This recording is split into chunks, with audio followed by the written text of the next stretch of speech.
One way to connect chords in your playing is to use slash chords. And you'll often see a chord with a slash and another note after it. And sometimes my students will say, well, does that mean that I play a D and then an A chord in the same measure? That's not what it means. It means that it's a D chord if you see D slash A, for instance. The first part is the chord, and the note after the slash is the bass note that's played, the lowest note that's played in the chord. So let me give you an example of that. Here's a D chord, right? Normally we play, the fourth string is the bass, the D. But if I see D slash A, that's telling me that the lowest note I want in the chord is an A note, so I'm going to include the fifth string, right? Another example would be like a C slash G. Here's a C chord. We normally put the fifth string as our bass, which is a C.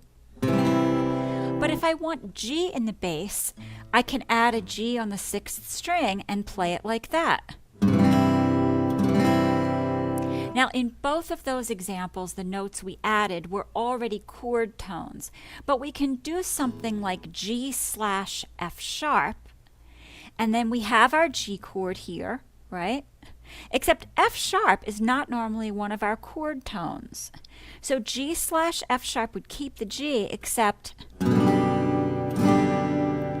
we could play it like that. Sometimes that chord is actually dampened on the B note too. And you do something like that.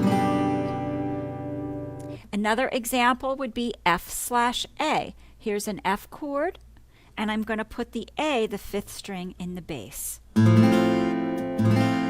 Now again, why do we do this? Because we want those bass notes to really stand out and connect. Sometimes they go linearly in alphabetical order, and we'll talk more about that. But we are creating smooth voice leading. We're creating a really pretty bass line by adding these slash chords.